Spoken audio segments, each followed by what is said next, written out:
इसका अध्ययन करेंगे, माननीय उच्च न्यायालय का क्या निर्देश है और जो सरकार की तरफ से जो भी कदम उठाने की बात है वो फिर माननीय मुख्यमंत्री और कैबिनेट में जो है इसको डिस्कशन के बाद कदम उठाए जाएंगे। क्या सर सुप्रीम कोर्ट का रुख सरकार कर सकती है इस विषय? अब इसके बारे में मैं नहीं बोल सकता।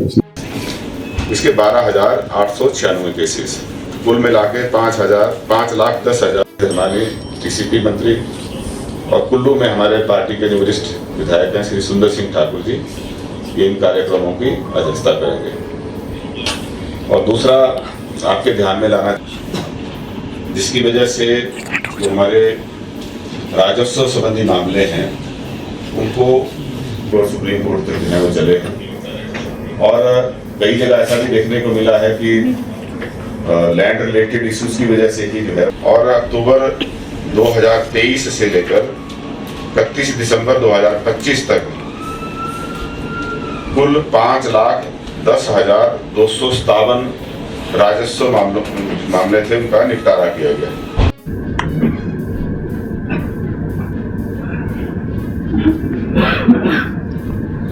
और इस काम को एक्सपीडाइट करने के लिए, क्योंकि कई जगह पे हमारे राजस्व अधिकारियों की पद खाली हैं और ऐसे में जो है जैसे बहुत सारी ऐसे प्री रिक्विजिट्स हैं जिनको पूरा करने के बाद ही जो है वो शहर बसाया जा सकता है। उसमें पानी का है, बिजली का है, सड़कों का है, आपकी जहाँ नालों के चैनलाइजेशन का है, फॉरेस्ट से भी मतलब जैसे पेड़ है उसमें पेड़ों को अगर काटना है, नए लगाने हैं, तो बहुत लंबा प्रक्रिया है। हो सकता है इसमें अभी तक 2, 4, 5 साल लग जाएं, है ना, लेकिन हम प्रक्रिया शुरू कर रहे हैं ताकि फ्यूचर में जो हमारी हाउसिंग नीड्स हैं उसको हम फुलफिल कर सकें। मैं चाहूँगा कि बौद्धिक दिवालियेपन का वो शिकार हैं। डेवलपर अभी कहाँ से आ गए उसमें? अभी तो लैंड लेने की प्रक्रिया चली है और ये लंबी प्रक्रिया है। इसमें एनवायरमेंटल इम्पैक्ट असेसमेंट भी होगा, सोशल इम्पैक्ट असेसमेंट भी होगा। इसमें कम से कम 1.5 से 2 साल लगेंगे और इसमें प्रक्रिया अपनाने के बाद पूरी जब प्रक्रिया हो जाएगी उसके बाद ये तय करना है कि किस तरीके से इसको आगे डेवलप करना है। और भारतीय जनता पार्टी के समय में क्यों 200 बिल्डर को उन्होंने यहाँ पे फिर जमीन दी?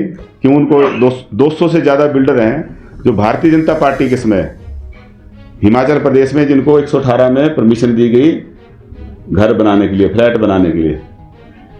अगर ये इतना गलत था तो उन्होंने क्यों दिया? लेकिन सबसे बड़ा घोटाला तो हिमाचल प्रदेश में हुआ जो महज 1 रुपये पर स्क्वायर मीटर के हिसाब से, मतलब 752 रुपये पर बीघा के हिसाब से जो है लैंड, हजारों बीघा जमीन जो है वो अपने चहेते जो उनके बिजनेसमैन थे उनको दी। जिस जमीन की कीमत 1 बीघे की 1 करोड़ रुपए से ज़्यादा है उसको 752 रुपये पर बीघा के हिसाब से दी। 4,500 बीघा से ज़्यादा जमीन दी। भारतीय जनता पार्टी के लोग कर रहे हैं, लेकिन उनसे ही हम ये पूछते हैं कि लगभग 15,000 से ज़्यादा परिवार चंडीगढ़ की पेरिफेरी पे बस गए। तो ऐसे में क्या सरकार का ये दायित्व नहीं बनता है कि हम अपने शहर बसाएं? क्योंकि जो हमारे शहरों की कैरिंग कैपेसिटी है वो ऑलरेडी जो है सैचुरेशन लेवल से ऊपर पहुंच गई है। अब शिमला में आप देख लो, जितनी कैरिंग कैपेसिटी है उससे ज़्यादा लोग यहाँ बस गए, जिसकी वजह से कई तरह की समस्याओं का सामना हमें डे टू डे बेसिस पे करना पड़ रहा है। और भारतीय जनता पार्टी की ही सरकार दिल्ली में है, वो भी न्यू टाउनशिप के लिए जो है कई तरह के इंसेंटिव देने की बात करती है।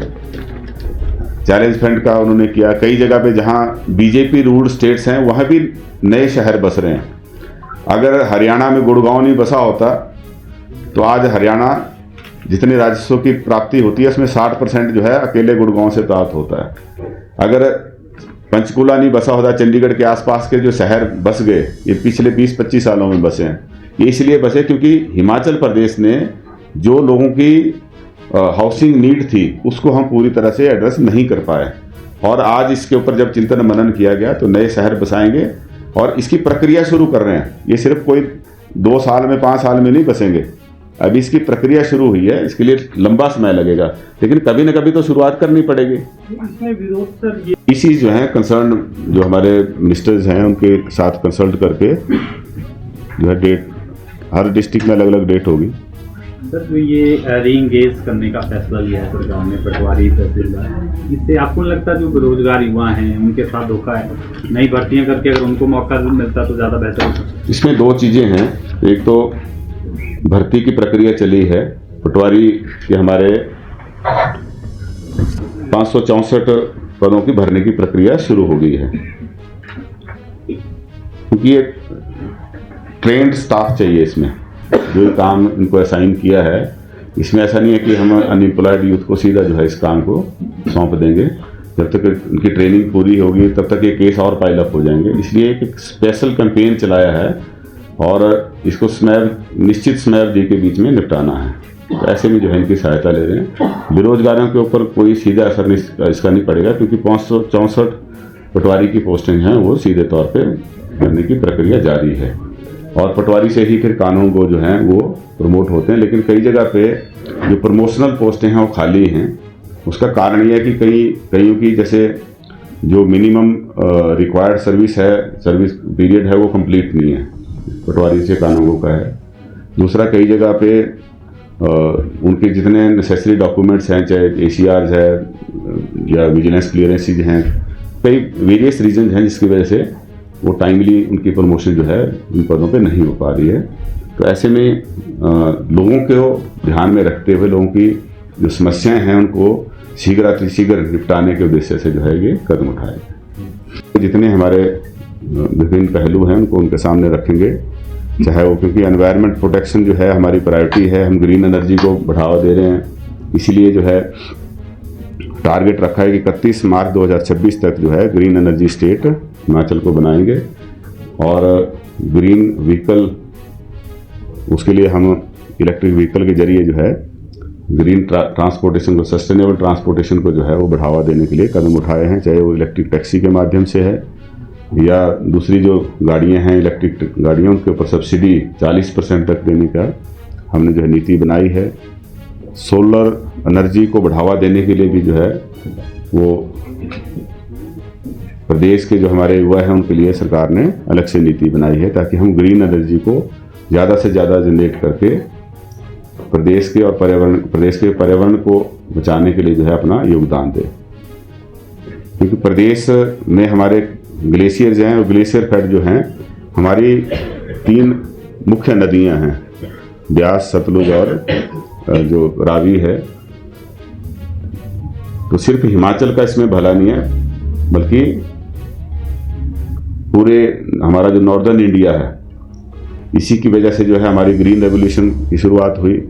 और आज भी पीने से का पानी भी और सिंचाई के लिए भी जो है इन नदियों का बहुत महत्वपूर्ण योगदान है।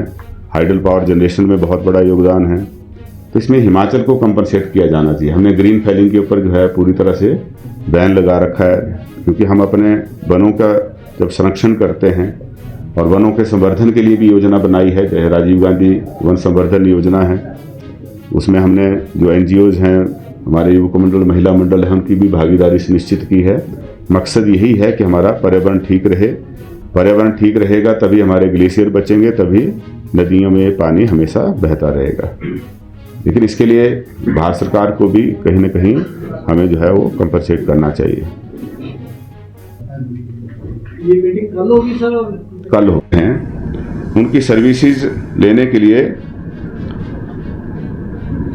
उनको री एंगेज करने के लिए जो है संबंधित जिलाधीश को ही सारी पावर दी हैं। पहले अपॉइंटिंग अथॉरिटी को थी, लेकिन उसमें पटवारी कानूनों की पावर जो थी वो DC के पास थी, लेकिन जो नायब तहसीलदार और तहसीलदार की ACS रेवेन्यू या कमिश्नर के पास थी। तो अब ये सारी पावर जो है डेलीगेट की गई है कंसर्न DCs को। और इसमें क्योंकि तहसीलदार की पहले ऐसी री एंगेजमेंट नहीं होती थी, इसमें इस लिस्ट में जो है तहसीलदार को भी री एंगेज करने का प्रोविज़न किया है। और जो इनका रिम्यूनरेशन है पर मंथ, उसको भी बढ़ाया है, क्योंकि ये देखने को मिला कि जो पहले री एंगेजमेंट करने के लिए जो रिम्यूनरेशन दे रहे थे वो काफ़ी कम था। तो कई जगह पे हमें अधिकारी नहीं मिल रहे थे। ये जो स्पेशल कैंपेन चलाई है तो इसमें इनकी सहायता से जो है आदरणीय मुख्यमंत्री जी ने आदेश दिए हैं कि 31 मार्च 2026 तक जितने भी करेक्शन ऑफ रेवेन्यू एंट्रीज के मामले हैं जो कुल मिला के 4,571 हैं स्टेट में, इनको पूरी तरह से जो है ठीक कर लिया जाएगा। ये पूरा लिस्ट जो है इसको कंप्लीट कर लेंगे, कोई पेंडेंसी इसमें नहीं रहेगी। और अभी कुल जो पेंडिंग केसेज हैं उसकी भी मैं डिटेल देना चाहूँगा। पूरी स्टेट के अंदर पार्टीशन के अभी कुल केसेज जो पेंडिंग हैं 31 दिसंबर 2025 तक 24,097 केसेज हैं। डिमार्केशन के 25,925 केसेज हैं। म्यूटेशन के 11,184 केसेज हैं और करेक्शन ऑफ रेवेन्यू एंट्रीज के 4,571 हैं। और इसी तरीके से जो हमारे सेटलमेंट ऑफिसर हैं धर्मशाला में, इनके पास भी 3,290 पेंडिंग केसेस हैं। इस पेंडेंसी को क्लियर करने के लिए जो है ये प्रोविजन किया है ताकि हम जो रिटायर्ड राजस्व अधिकारी हैं इनको रीएंगेज करके इनकी सर्विसेज ले सकें और जो आम जनमानस राजस्व संबंधी मामलों से जूझ रहा है काफ़ी समय से, जो पेंडेंसी है, और कई तो परिवार ऐसे हैं जो दो तीन जनरेशन जो है उनकी वो कोर्ट कचहरी के चक्करों में ही चली गई, तो उसको सॉल्व करने के लिए जो है ये कदम उठाया है। 2 जनवरी 2026 को माननीय मुख्यमंत्री श्री सुखविंदर सिंह सुक्खू जी ने एक इसकी रिव्यू बैठक की राजस्व विभाग की, और जिसमें उन्होंने निर्देश दिए कि एक तो हर महीने जो है वो 2 लोक अदालतें, राजस्व संबंधी लोक अदालतें जो हैं वो 2 दिन जो है उनका आयोजन किया जाएगा। अभी तक कुल 27 राजस्व लोक अदालतें जो हैं वो कंडक्ट की जा चुकी हैं, लेकिन अब इसकी फ्रीक्वेंसी बढ़ाई गई है और हर महीने जो है वो 2 दिन नहीं लोक अदालतें, राजस्व लोक अदालतें जो है हर महीने 2 दिन होंगी। और इसके अलावा जो है प्रति सप्ताह हर वीक जो है स्पेशल अदालतें होंगी जिसमें पार्टीशन संबंधित केसेस जो हैं,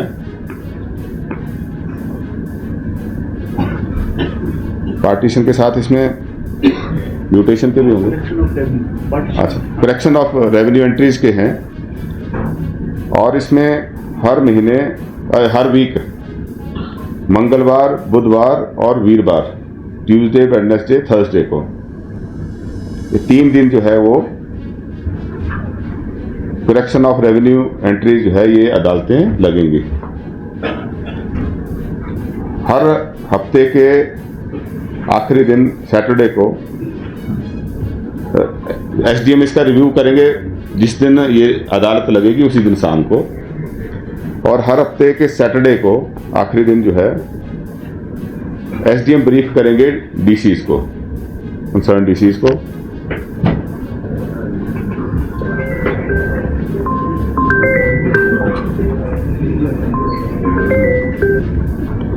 और उसी दिन जो है डीसी ब्रीफ करेंगे एसीएस रेवेन्यू को। और फिर जो नेक्स्ट मंडे होगा उसमें एसीएस रेवेन्यू पूरी स्टेट की ब्रीफिंग देंगे माननीय राजस्व मंत्री को। और जो हर महीने का आखिरी सोमवार होगा, last Monday of every month, minister revenue will brief honourable CM पूरे महीना भर में कहाँ कितने केसेस आपके पास आए और कितने का निपटारा हुआ, उसकी पूरी ब्रीफिंग जो है। तो मॉनिटरिंग कुल मिला के मुख्यमंत्री जी के स्तर पे और माननीय मंत्री जी के स्तर पे भी होगी। माननीय मुख्यमंत्री जी ने निर्णय लिया था कि हम एक कार्यक्रम शुरू करेंगे जिसका नाम है सरकार गांव के द्वार। और इसमें हमारे पार्टी के जो वरिष्ठ नेता हैं, मंत्री हैं और कुछ यहाँ पे जिन जिलों में मंत्री नहीं हैं वहाँ पे जो सीनियर मोस्ट विधायक हैं उनको भी ड्यूटी लगाई गई कि वो गाँव की एक पंचायत में जाएंगे और वहाँ पे लोगों की समस्याएं सुनेंगे और उनका समाधान निकालेंगे। तो ये इसका शेड्यूल दोबारा से जारी हुआ है। माननीय मुख्यमंत्री जी ने 2 जनवरी को एक रेवेन्यू डिपार्टमेंट की मीटिंग ली थी। उस दिन निर्णय लिया था, उनके आदेश थे कि जनवरी 2026 में ही सभी जिलों में सभी विधानसभा क्षेत्रों के अंदर जाके कम से कम एक पंचायत में जो है वो हमारे जो सहयोगी हैं सरकार में वो सरकार गांव के द्वार जो है कार्यक्रम में हिस्सा लेंगे। इसमें चंबा जिले के लिए जो हैं हमारे माननीय अध्यक्ष श्री कुलदीप सिंह पठानिया जी को उनकी ड्यूटी लगाई है। ऊना में हमारे माननीय उप मुख्यमंत्री श्री मुकेश अग्निहोत्री जी देखेंगे। कांगड़ा में प्रोफेसर चंद्र कुमार जी माननीय कृषि मंत्री हैं। सोनल में डॉक्टर कर्नल धनीराम शांडिल जी माननीय स्वास्थ्य मंत्री और सिरमौर में श्री हर्षवर्धन चौहान जी माननीय उद्योग मंत्री। शिमला में श्री अनिरुद्ध सिंह जी माननीय पंचायती राज मंत्री। किन्नौर में श्री जगत सिंह नेगी जी माननीय राजस्व मंत्री। मंडी में श्री विक्रमादित्य सिंह जी माननीय लोक निर्माण मंत्री। हमीरपुर में श्री रोहित ठाकुर जी माननीय शिक्षा मंत्री। लाहौल एवं स्पीति में श्री यादविंदर गोमा जी माननीय आयुष मंत्री। बिलासपुर में मैं राजेश धर्मानी टीसीपी मंत्री और कुल्लू में हमारे पार्टी के जो वरिष्ठ विधायक हैं श्री सुंदर सिंह ठाकुर जी ये इन कार्यक्रमों की अध्यक्षता करेंगे। और दूसरा आपके ध्यान में लाना चाहते हैं कि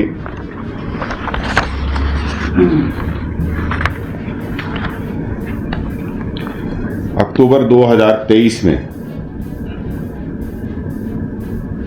एक अभियान शुरू किया था जिसकी वजह से जो हमारे राजस्व संबंधी मामले हैं उनको समय पर निपटाने के लिए जो है एक स्पेशल कैंपेन स्टार्ट की थी। क्योंकि आप जानते हैं कि बहुत सारे जो रेवेन्यू रिलेटेड केसेस हैं वो सिविल कोर्ट से लेकर हाई कोर्ट सुप्रीम कोर्ट तक जो हैं वो चले हैं। और कई जगह ऐसा भी देखने को मिला है कि लैंड रिलेटेड इश्यूज़ की वजह से ही जो है वो कई बार क्रिमिनल केसेस भी ओरिजिनेट होते हैं। इन सारी समस्याओं को सुलझाने के लिए जो है एक विशेष कैंपेन हमारी सरकार ने चलाई थी और अक्टूबर 2023 से लेकर 31 दिसंबर 2025 तक कुल 5,10,257 राजस्व मामले थे, उनका निपटारा किया गया।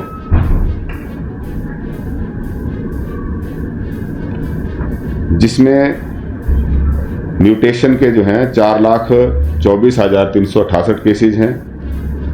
पार्टीशन के 25,918 केसेज।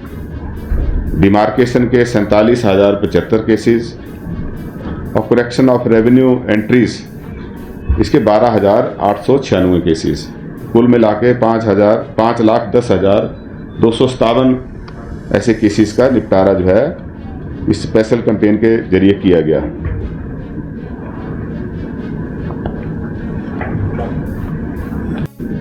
जो तीसरा पॉइंट है वो भी मैं आपके सामने लाना चाहता हूं।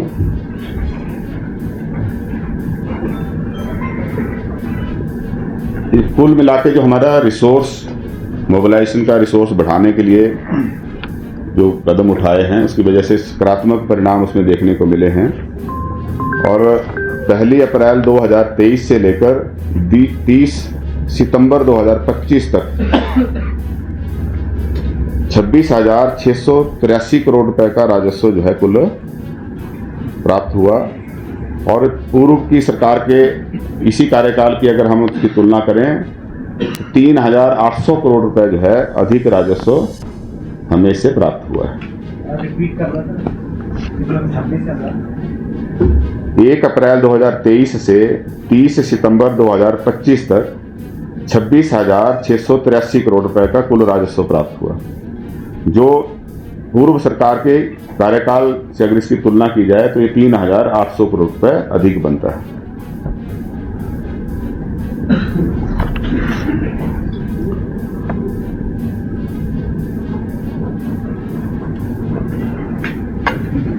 इसमें ऑक्शन कम टेंडर की प्रक्रिया जो अपनाई गई, इसमें इसी की वजह से 5,408 करोड़ रुपए की राजस्व प्राप्तियां हुई।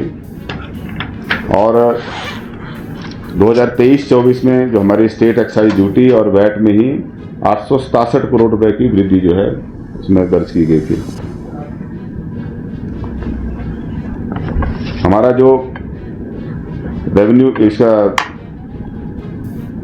एक्साइज डिपार्टमेंट है, इसके भी 2 विंग जो है अलग से बनाए गए, जिसमें जीएसटी का अलग से किया गया और एक्साइज का अलग से विंग जो है वो बनाए गए।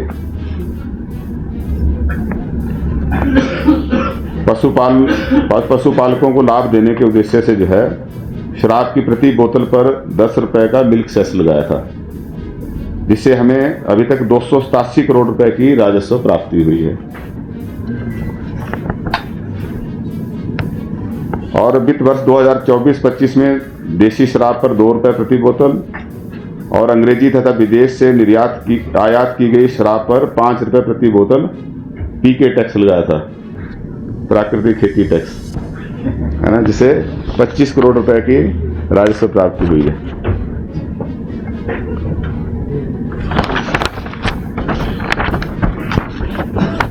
जो रेवेन्यू डिपार्टमेंट है, इसमें भी जैसे हमारा 118 में से जो परमिशन मिलती थी उसमें काफ़ी कोई अलग से स्टेट को कोई बेनिफिट नहीं होता था, हमने उसको भी स्ट्रीमलाइन किया है। और अब 118 में जितने भी केसेस होते हैं उसमें 12% जो है वो स्टैंप ड्यूटी देनी होती है और 2% जो है रजिस्ट्रेशन फीस इसमें लगती है, जबकि जो हिमाचली हैं उनको सिर्फ जो है 6% जो है महिलाओं को और 8% पुरुषों के लिए जो है वो स्टैंप ड्यूटी लगती है। और आप जानते हैं कि जैसे वाइल्ड फ्लावर हॉल का केस था, उसमें हमें 300 करोड़ की जो है पैसा मिला और 2.25 करोड़ रुपए जो हर महीने वही कंपनी जो है अब उन्होंने स्टेट को देना शुरू किया है। और JSW से हमें लगभग 250 करोड़ रुपए जो है अतिरिक्त जो है वो हर साल मिलेगा। और इसके लिए लंबी लड़ाई जो है हमारी सरकार ने लड़ी है, हाई कोर्ट से लेकर सुप्रीम कोर्ट तक। और ये माननीय मुख्यमंत्री जी की जो प्रदेश के प्रति प्रतिबद्धता है कि हम अपने संसाधनों को पूरी तरह से हिमाचल के हित में, जहाँ से भी लीकेज थी, जहाँ से भी हमारे जो अधिकार थे जिनके साथ पूरी तरह से हमें जितना राजस्व मिलना चाहिए था उतना नहीं मिल रहा था, उसके लिए हमने लंबी लड़ाई लड़ी और आज इसमें हमें सफलता मिलना शुरू हुई है। और बाकी भी जो पेंडिंग केसेस हैं उनको भी